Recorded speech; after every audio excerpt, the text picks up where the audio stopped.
அனைவருக்கும் வணக்கம். இந்த காலத்தில் நம்ம வளர்க்க வேண்டிய அதிக லாபம் தரக்கூடிய முக்கியமான பயிர் என்னென்னா கத்திரிக்காய். உங்களுக்கு பக்கத்தில் எல்லா பகுதியிலையுமே நர்சரிகளில் இது கிடைக்குங்க. இந்த உஜாலா அப்படிங்கிற ரகம் வயலட் கலரில் வரக்கூடியதுங்க. 2 விதமாக வரும். ஒன்று உருண்டைக்காயாக வரும், அல்லது நீலக்காயாக வரும். 2 வரும்.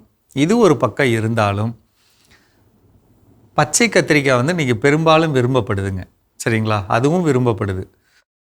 அதில் சின்ன கத்திரிக்காய் இருக்குது பார்த்தீங்களா, நடுவரல் நீளம் இருக்கும். அந்த மாதிரி சின்ன வெரைட்டி அது தெரிஞ்சு நட்டுட்டிங்கன்னா ரொம்ப நல்லா இருக்குங்க. கேரளாவுக்கு அனுப்பணும்னு நினைக்கிறவங்க ஒன்று இந்த பழுப்பு நிற கலர் உள்ள அந்த கத்திரியோ அல்லது வெள்ளை கத்திரியோ நீல கத்திரியோ இன்றைக்கி விரும்பப்படுதுங்க கேரளாவில். ஸோ இந்த மாதிரி கத்திரிக்காய் நம்ம முன்னாடியே நம்ம கேட்டு தெரிஞ்சு அது எங்கே கிடைக்குது அந்த நாற்றுக்கள் அப்படின்னு கேட்டு தெரிஞ்சுக்கிறதே மிகப்பெரிய சக்ஸஸுங்க. அப்படி நீங்கள் உங்களுக்கு தெரியல அந்த நாற்றாங்கால் எங்கே விற்கு அப்படின்னு தெரியலன்னா நீங்கள் என்னை கேளுங்க. நான் உங்களுக்கு உங்கள் மாவட்டத்தில் இருக்கக்கூடிய நர்சரிகளோட லிஸ்ட்டு தரேன். நீங்கள் அவங்கள்ட்ட கேட்டு வாங்கிக்கோங்க. சரியா? இது ஒரு பக்கம். அடுத்து பார்த்திங்கன்னா இந்த கத்திரியை பொறுத்தளவில் நீங்கள் பயப்படுற 2 விஷயம் காய் புழு, தண்டு புழு. இந்த 2ஐயும் தவிர்க்கிறதுக்கு நீங்கள் இது மட்டும் இல்லைங்க. நான் பொதுவாக தக்காளி போடுறேன், கத்திரி போடுறேன், வெண்டை போடுறேன், மிளகாய் போடுறேன். இது எது போட்டாலும் நிலத்தோட வரப்புகளில் பொறிப்பயிர் அப்படிங்கிற மாதிரி ஒரு பயிரை வளர்க்கணும். பொறிப்பயிர்னால் என்ன? வரக்கூடிய பூச்சிகளை பிடிக்கிற மாதிரியான பொறி வச்சு பிடிக்கிற மாதிரியான பயிர், அதான் பொறிப்பயிர்.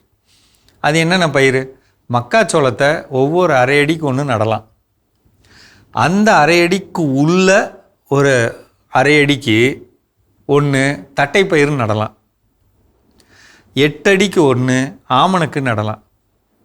இப்படி நட்டுட்டு உள்ள பயிர் நடுறப்ப, இப்போ உதாரணத்துக்கு சொல்கிறேங்க, திருப்பத்தூரில் நம்ம ஏற்கனவே மோகன்கிற பையனை பற்றி நம்ம சொல்லியிருந்தோம். இப்பையும் அவர் பார்த்திங்கன்னா சொத்தக்காய் அப்படின்னு வர்றது 100 கிலோ காய்க்கு 3 கிலோ வரலாம். அதான் அளவு. அவருக்கு 3 கிலோவுக்கு பதிலாக 1 கிலோ தான் வருது. அவர் ஒன்றும் பெருசாக எந்த விதமான பாதுகாப்பும் பண்ணலைங்க. இதை தான் நட்டு விட்டார். நட்டு விட்டு உள்ளே அவர் வச்சுருக்கக்கூடிய ரொட்டீனாக வச்சுருக்கக்கூடிய கரைசல்களை தெளிக்கிறார்.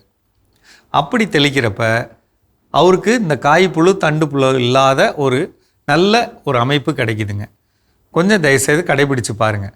வீடுகளில் வளர்க்கலாம், புறக்கடை தோட்டத்தில் வளர்க்கலாம். குறைந்தபட்சம் ஒரு 25 சென்ட்லேருந்து 1 ஏக்கர் வரலும் வளர்க்கிறது இந்த காலத்தில் நல்ல பலன் தருங்க. ஏன்னா இனி வரக்கூடிய மாதங்களில் நிறைய சிறப்பு வைபவங்கள் இருக்கிறதுனால கத்திரிக்காயோட தேவை ரொம்ப அதிகமாகும். பெரும்பாலும் இந்த உருண்டை கத்திரிக்காய் அப்படின்னு சொல்லக்கூடிய அந்த உஜாலா ரகம் பார்த்திங்கன்னா பெரும்பாலும் விரும்பப்படுது. அதில் நல்ல காய் பெருவெட்டாகவும் நல்ல சாஃப்டாகவும் அதே நேரத்தில் மாவுத்தன்மையோடு இருக்கிறதுக்காக நம்ம பொதுவாக தண்ணீர் நல்லா பாய்ச்சிக்கணுங்க. ஒரு தண்ணிக்கு இன்னொரு தண்ணிக்கு இடைவெளி வச்சுக்கணும்.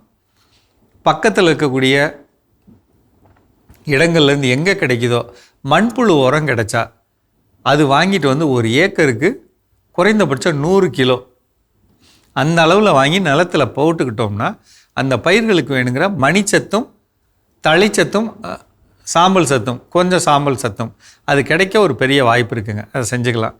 பொதுவாக இந்த காலத்தை பொறுத்தளவில் நம்மளுடைய எந்த விதமான பயிராக இருந்தாலும் சரி, தக்காளி, வெண்டை, மிளகாய், கத்திரி, இதில் நல்ல காய் திடமாக வரணுங்கிறதுக்காக 200 லிட்டர் தண்ணியில் 10 கிலோ செவுத்து கடிக்கிற சுண்ணாம்பு பவுடர், செம் பவுடர்னு விற்பாங்கள்ல ஆடுவர் கடையில், அது வாங்கிட்டு 10 கிலோ கலந்துக்கலாங்க.